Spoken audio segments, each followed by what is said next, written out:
forest is a living ecosystem.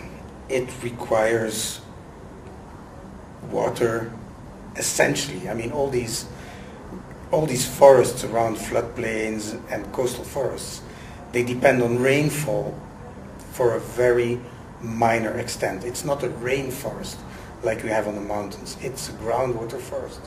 So that groundwater needs to be recharged by a flood, by a flood peak. People always think of floods as something negative, but floods are the essence of African river systems. They provide the water, they provide the fertile soil, they provide all the services, all the ecosystem services that these biodiversity-rich areas need.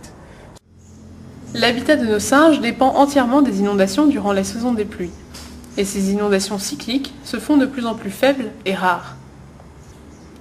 Regardons ce schéma pour comprendre comment fonctionnent ces inondations. Un fleuve prend ses sources dans les montagnes, puis descend la mer en traversant le bassin versant, puis les plaines inondables.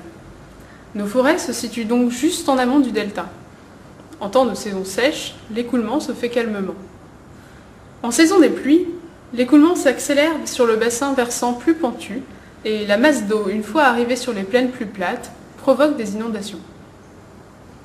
La première raison qui explique la modification des cycles d'inondation vient du fait que la rivière Tana, la plus grande rivière du pays, représente une source cruciale d'énergie pour le Kenya. 70% of the electricity produced in Kenya depends on the Tana River. There's a series of 5 dams that provide almost all the electricity for the country. Voyons, avec le schéma, ce qui se passe pour nos forêts si l'on construit un barrage. Le bac se remplit en saison des pluies, et pour obtenir une production d'électricité régulière, l'eau est libérée à débit constant sur le reste de l'année. Il n'y a donc plus d'inondation pour les forêts fluviales. Lors de la construction des 5 barrages de la Tana, on n'avait pas pensé à tout cela. Disons que les barrages, il y a eu une époque, disons, dans les années 60 et 70, donc les dates des premiers grands barrages là-dessus, les études étaient plutôt focalisées sur la construction du barrage lui-même. Est-ce que le barrage, on saura le faire? Comment il va résister? Comment on doit le dimensionner? Et on faisait les études de rapport économique. Et on finançait les aides, la Banque mondiale, les grands organismes de financement ont aidé les pays en voie de développement à construire ces grands barrages lorsqu'on montrait qu'on avait des taux de rentabilité forts. Mais par contre, en aval et très loin en aval du barrage, on ne se posait pas de questions, on ne savait même pas s'il y allait avoir des conséquences ou pas. Les conséquences sont apparues avec les barrages.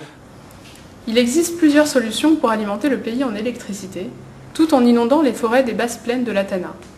Par exemple, l'IRD étudie la possibilité d'une gestion intégrée du barrage.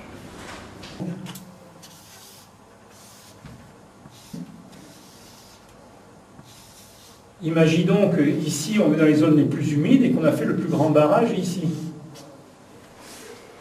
Donc, les autres ne sont pas...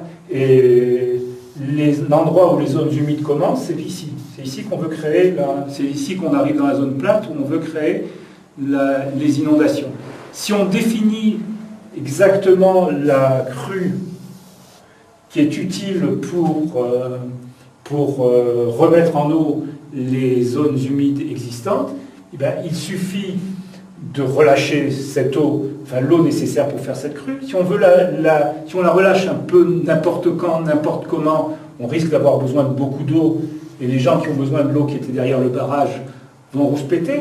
Mais si on est assez intelligent et qu'on arrive, par exemple, on sent qu'on a une crue qui va arriver là assez importante.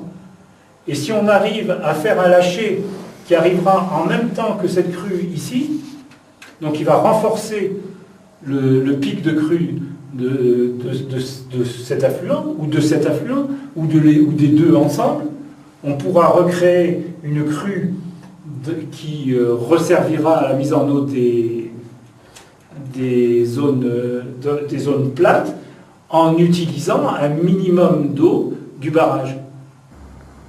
Le Kenya souffre d'une période très sèche depuis 2 ans. Ce manque de pluie, sans nul doute lié au réchauffement climatique, complique la situation. Now the dams are more or less dry and there are power cuts all over. So what the electricity companies try to do is to keep as much water of the flood as possible to be able to produce as much power for as long as possible throughout the year during the dry season when demand is highest. La situation des forêts est d'autant plus critique que non seulement il n'y a presque plus d'inondations à cause des barrages, mais en plus il y a un grave manque de pluie. Ce phénomène nous amène à une deuxième menace qui pèse sur les singes. Les communautés locales manquent aussi d'eau et se tournent de plus en plus vers les forêts le long du fleuve pour y retrouver cette ressource.